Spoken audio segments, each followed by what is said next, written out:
Saluda, or hello in Jamaica. We did our project over Jamaica, so first we'll start off with introducing ourselves. I'm Amber. I'm Olivia. Caitlin. And Jessie. So,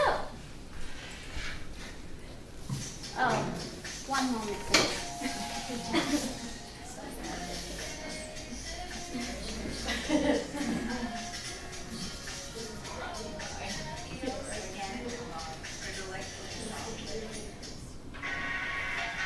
These might be some of the things you think of when you think Jamaica.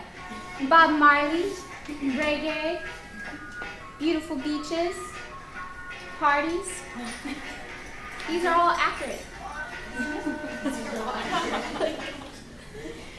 Okay, so the food in Jamaica is a little bit different than what we eat over here. Their breakfast, they have like a country morning meal, and they call it drinking tea. And okay, so it typically has boiled bananas and sauteed callaloo, which callaloo is like a dark leafy green, and it's kind of like our mustard greens or turnip greens, something like that. And that's in that top left picture, it's the greens right there, and the bananas are to the right. Also, you might have like salted cod with it for breakfast, which is kind of different, I thought. And then they'll have a hot tea, like chocolate tea or herbal tea. And also in that picture is some boiled yams, which are, that's like a common thing that they eat. And then on the far right is like a fried bread, which they always will have like with one of their meals. So actually their national breakfast dish, remember this for later, is ackee and saltfish. Has anyone ever tasted ackee? Or do y'all know what it is? It's a fruit. And it's actually this, like the yellow part right there, and it looks like scrambled eggs kinda, and it tastes like scrambled eggs too. What? Yeah. So And it's a fruit? yeah, it's a fruit. And if you don't eat it when it's not fully ripe, it's poisonous and it can cause death. What? So make sure you eat it when it's ripe. Okay? And then their main meal is typically eaten in the mid-afternoon. They have like a mid-afternoon lunch. And if they do that, then they'll like follow up for dinner with a lighter meal, usually the fried plantains, which is like fried bananas. And but nowadays, like their culture is becoming more and more busy like ours. So they'll wait to eat their main meal in the evening. And these main meals will usually have like roast beef, rice and peas, boiled yams, and then escovitch, which is the picture in the middle. And it's like Jamaica's way of frying fish. So it's just fried fish with some pickled vegetables on top. And then we go to Christmas dinner. Christmas is a really big holiday in Jamaica. They'll have a huge feast when they celebrate. And then they actually prepare like months ahead of time, like to figure out which meals they want to prepare and all that. And then, but typically in a Christmas dinner, you'll definitely see jerk chicken, rice and peas. And then as far as like actually eating the food, table manners aren't as important as they are in some families here in the United States. Also, they like to eat outside, and they'll typically say a prayer before and after they eat.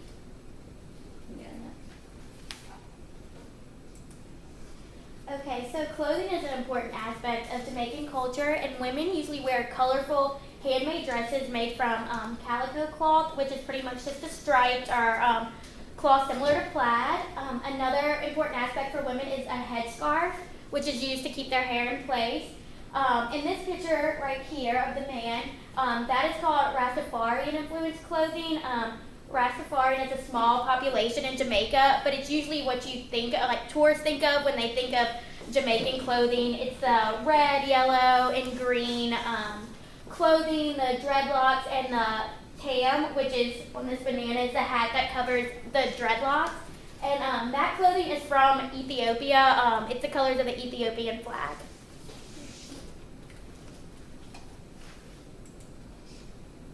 All right, so Independence Day is a big celebration It happened on August 6th of 1962. That's when they gained their freedom from the United Kingdom.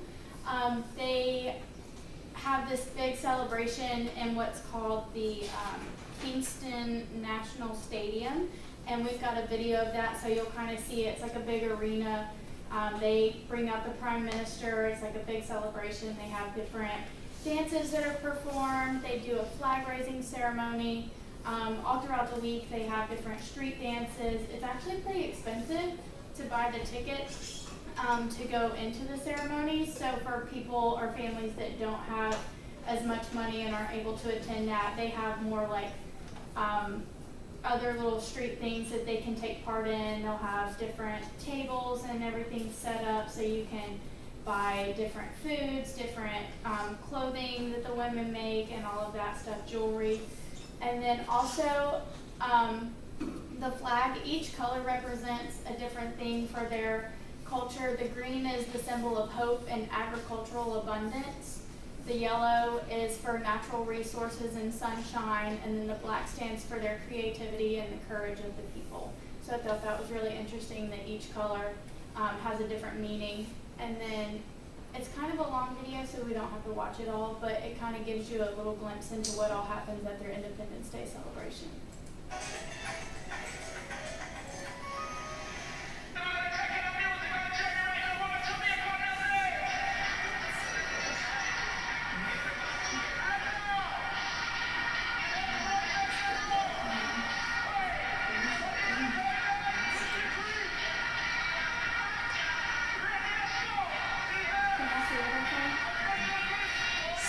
So, do they have other dances or anything, or is it just?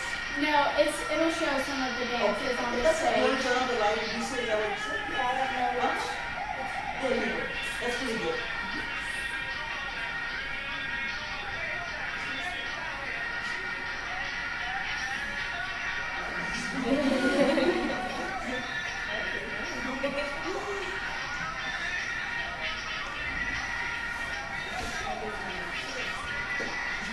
And you can see how big the arena is and how many people attend, so it's a really big deal. It's actually celebrated kind of like all week, but this is like the big celebration at the end. And you said this was the Independence Day. The Independence Day celebration this year.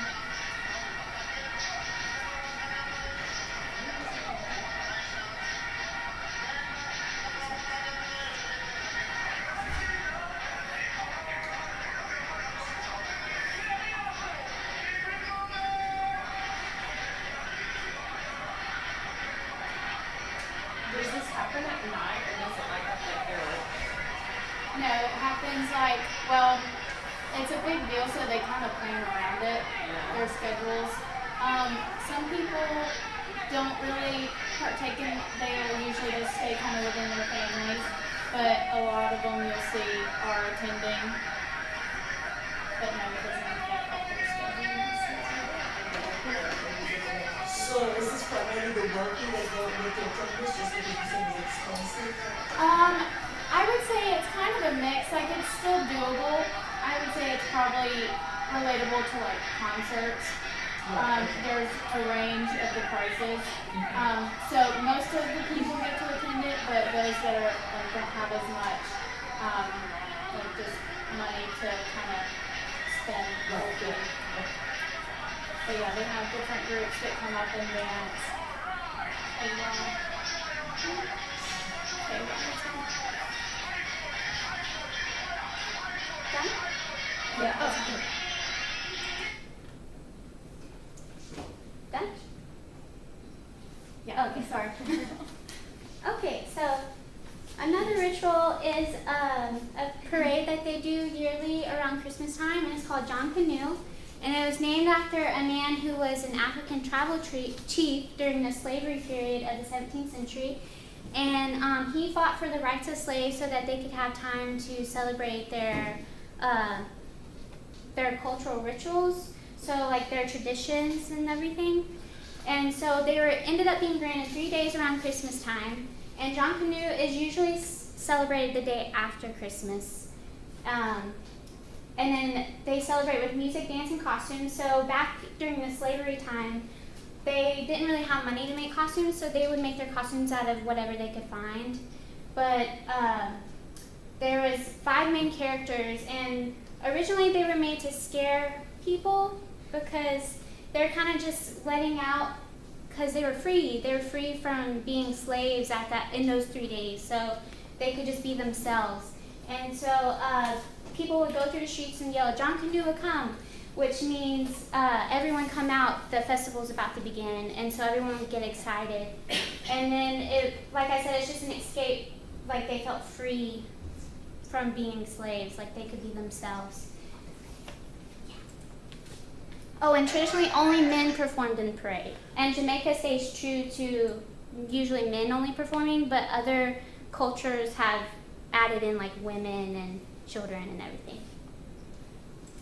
But men are boys. So these are like the main characters that dress up.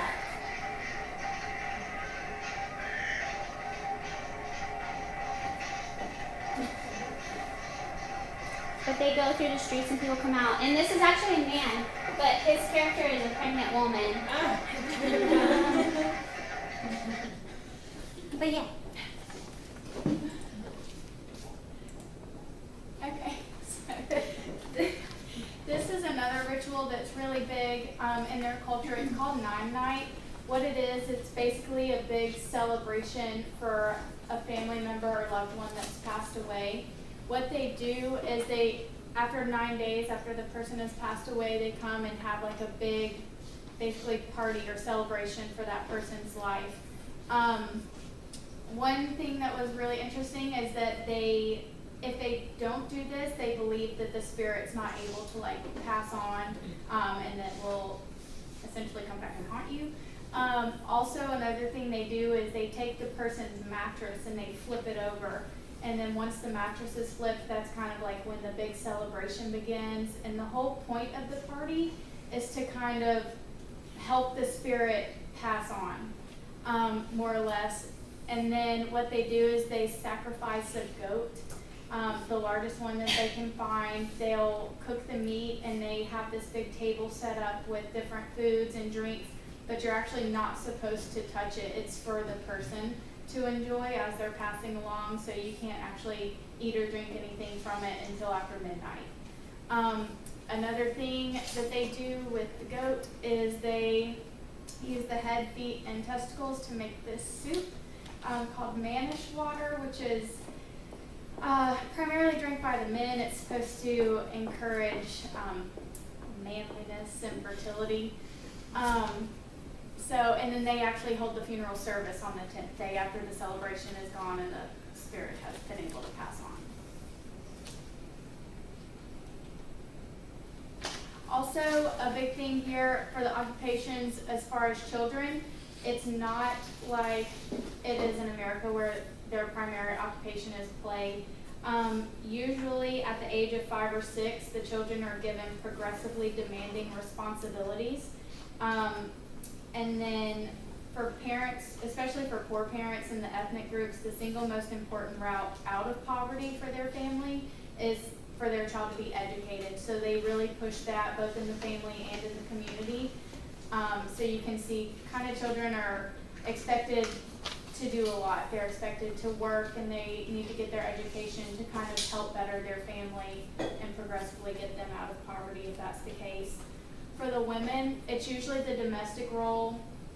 The mother's central in rearing the child, of course, and it's also believed in their culture that the behavior of the pregnant mother will influence what the child will become.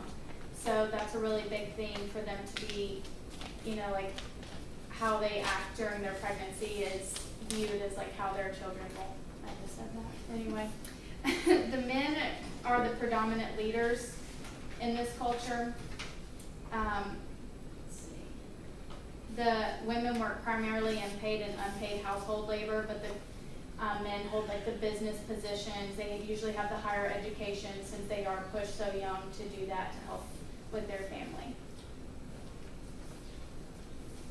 Okay, Okay, so our client is Bonnie Grape, and Bonnie Grape is a 55-year-old female who was referred to occupational therapy by her primary physician. She's been diagnosed with depression and has a BMI of 41.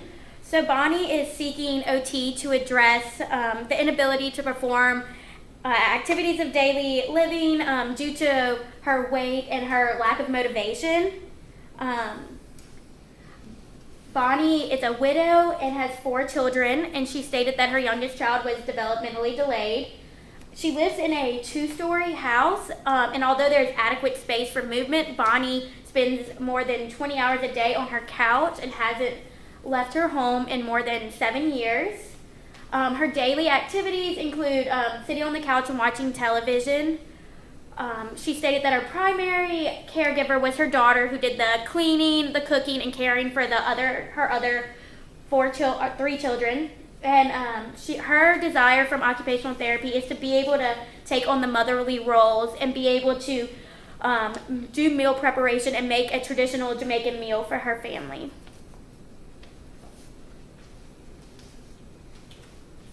So the activity we chose was walking to a street market and gathering ingredients, and we chose this because we felt like it was important for her to get out and socialize, and also because to be able to provide, like in Jamaica, most of the food comes from markets, street markets, and so we figured walking could not only help with her endurance, but it also helped with her getting back to her role as a mom and providing for her children and being the primary caregiver for them. And so the frame of reference we chose was biomechanical approach, and we chose this because we wanted to work mostly with her endurance and being able to at least stand up and take steps and at least be able to stabilize when she's up, because she has issues with with her endurance, but she gets very weak fast and fatigued.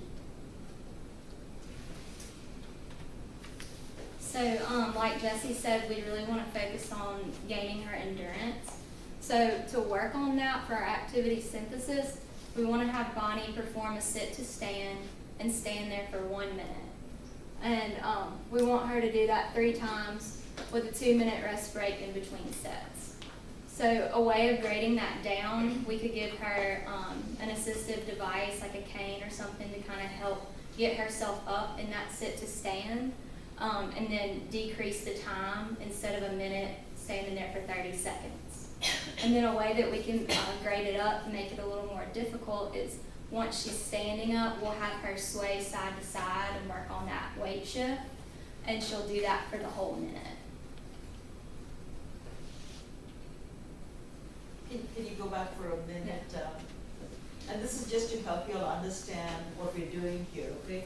So, are you looking at endurance or you're looking at strength?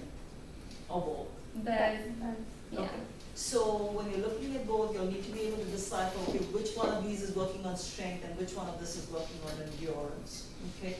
So when you're looking at endurance, you always want to look at the time factor. So you want to increase it in terms of is able to, and you're talking about walking to the grocery store, so it's standing tolerance. So it's like, can she stand for, in the first place, how much time does she need to stand up for? Let's say, excuse me, sneeze. Okay, let's say she's going to walk to the store. Mark it for 30 minutes. Okay, so your overall goal is standing for 30 minutes. So grading up and grading down, you're going to go, then okay, what do I need to do to get her to that 30-minute occupational performance or that end goal? Okay. Whereas sit to stand, maybe more body mechanics and maybe more a factor of strength. Does she have the strength to come up from sit to stand?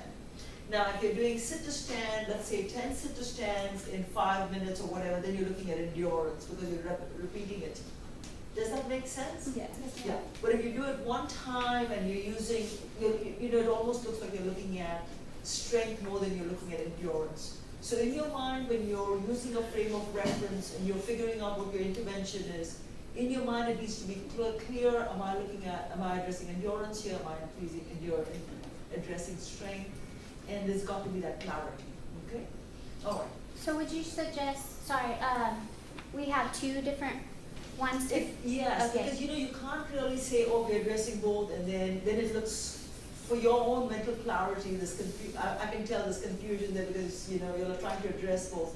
I think it's better for you to go, okay, endurance, this is what I'm looking at, this is my time frame, I want her to be able to stand up for 30 minutes. Okay. And then you'll address your activities such that it'll increase, you can grade it up, you can grade it down in terms of endurance. If you're looking at lower extremity strength, then you want her to have, let's say 4/5. Right now she has, let's say 3-/5, so you're using assistive devices to get her to go from sit to stand. By the time she gets to 4/5, she should be able to do it without using any assistive devices, maybe even without pushing up. Okay, but you see how I can grade up and down? Yeah, okay. Good. Okay. All right, so let's see what y'all remember. Okay, what do the colors of the Jamaican flag stand for? Does anyone know? Yellow. Which one's yellow? Sunshine. Yeah.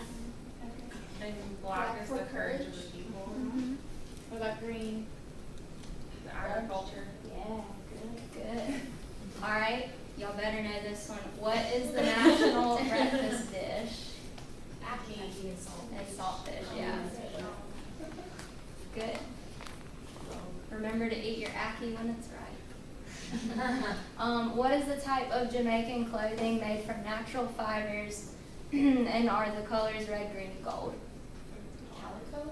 Was it calico? Close. It's the Rastafarian, one of the main. Close. Close. You were on the clothing slide, so it's a really big aspect of that is that it's made in natural fibers and that the colors, that's pretty much what you see Bob Marley wearing is that type of clothing. And so what's the fiber? It's made of natural fibers. Okay, it just no. Oh, so the other one was that. Yes. The girls. That's All right, what Jamaican ritual takes place after a loved one dies to celebrate their life? Yes. What is the primary occupation of women in the Jamaican culture? households. Good. All right.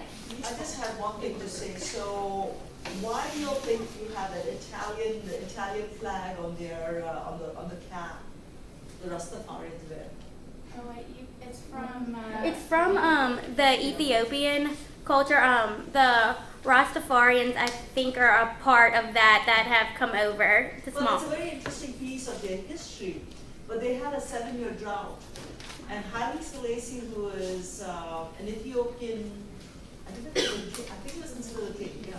When he visited Jamaica that year, they had rain the day he arrived. And so that's how they started looking up to him as a revered figure.